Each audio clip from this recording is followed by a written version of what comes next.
من بی سر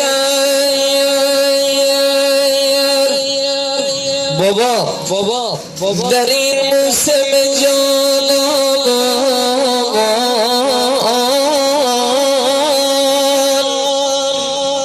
چه کنم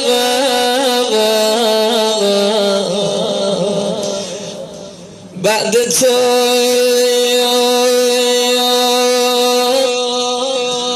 بر گل و گلزار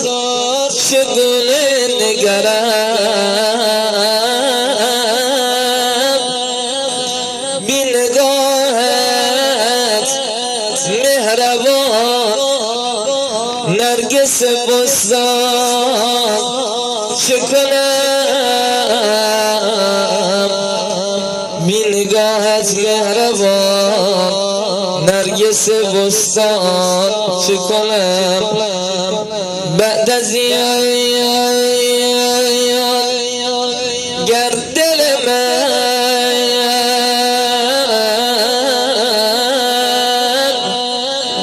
بهر تو بنمود هوس گر نیایم به مزار تو پدر جان چه کنم گر نیایم به مزار تو پدر جان چه کنم ای عزیزان مجلس خدا نکنادم تو زندگیش درد داشته باشه ولی دوا نداشته باشه خدا نکنادم تو زندگیش غم داشته باشه ولی غم خوار نداشته باشه چرا این حرفو میزنی مدا آخه الان 10 ساله همسر و یگانه دختره مرحوم صادق عادی زاده دیگه غمخوار نداره دیگه غمخوار نداره دیگه یگانه دخترش محرم اسرار نداره لا اله الا الله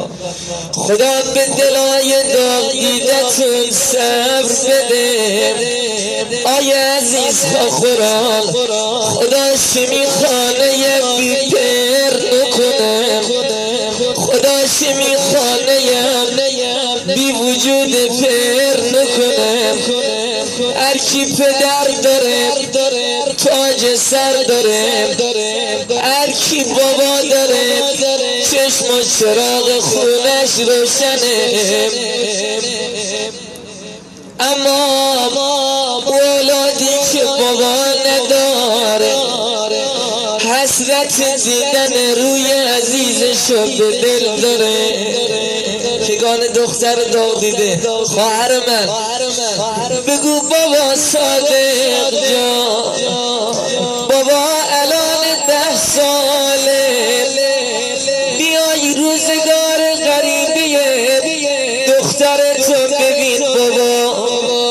بابا هر دختری میخواد بره خونه